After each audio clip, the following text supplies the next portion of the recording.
Bonjour à tous, aujourd'hui nous allons travailler en géométrie, plus précisément sur la position des droites dans le plan. Alors, dans le plan, deux droites peuvent être parallèles. Des droites parallèles, ce sont des droites qui ne se croisent pas et qui ne se croiseront pas si on les étendait à l'infini. Par exemple, ici, vous constatez que la droite A et la droite B ne se croisent pas sur notre feuille.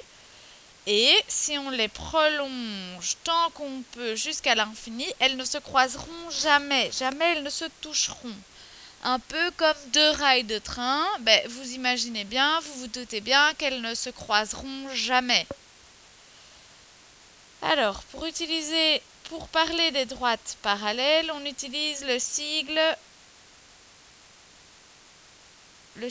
parallèle. Donc on utilise A, parallèle, donc c'est-à-dire deux barres obliques parallèles, et B.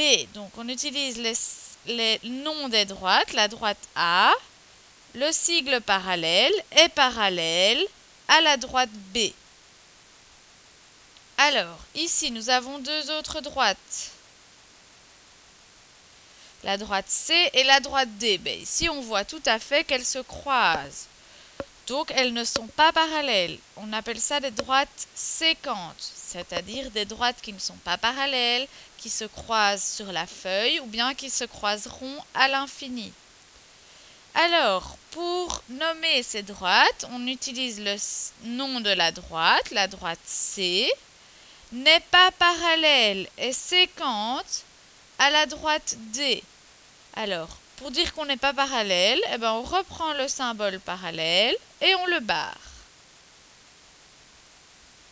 Alors, ces droites-ci sont deux droites qui ne se croisent pas sur le papier, mais si on va regarder plus loin, si on les prolonge, on constate qu'elles finiront par se croiser. Elles sont donc également des droites séquentes. On note E est séquente à F, n'est pas parallèle par rapport à F. Alors, des droites, quand elles sont séquentes, peuvent être perpendiculaires. C'est-à-dire que là où elles se croisent, elles forment un angle de 90 degrés.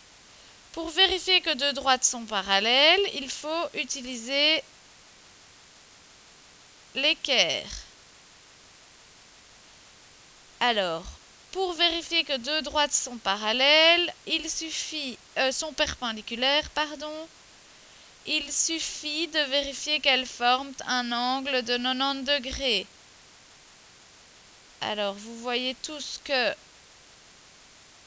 la graduation des 90 degrés se trouve ici, et donc on constate que cet angle-ci forme bien un angle de 90 degrés. Ces deux droites sont donc bien perpendiculaires. Alors, pour les nommer, on utilise ce signe-ci. A est perpendiculaire à B. Donc A et B, en se croisant, forment un angle de 90 degrés. Ici, A et B ne sont pas perpendiculaires. Si on vérifie avec l'équerre,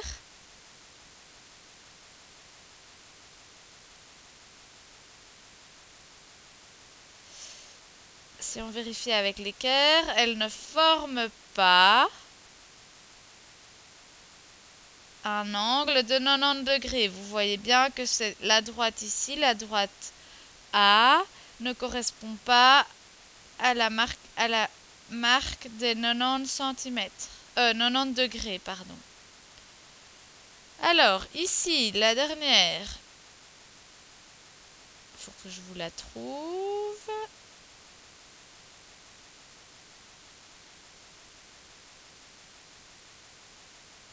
Le dernier exemple. Est-ce que A et B sont perpendiculaires? Pour le moment, A et B ne se croisent pas. Nous devons donc prolonger la droite A et puis vérifier avec l'équerre.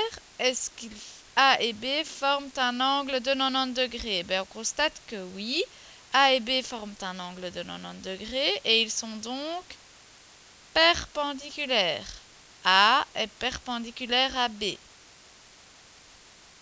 Ici, A et B sont sécantes comme je vous en ai déjà parlé, donc on utilise le symbole parallèle barré. Alors, à toi de jouer maintenant. Tu vas me dire, tu vas prendre une feuille, noter la date, ton nom, la référence de la capsule. Et tu vas dire si A et B, comment sont A et B en utilisant les symboles mathématiques. Comment sont A et C, etc., etc. Tu as reçu une petite feuille papier que tu peux coller sur ta feuille afin de faciliter tes recherches avec l'équerre ou la latte. Bon courage! Si tu as des questions, n'hésite pas à les poser sur le blog ou demain en classe.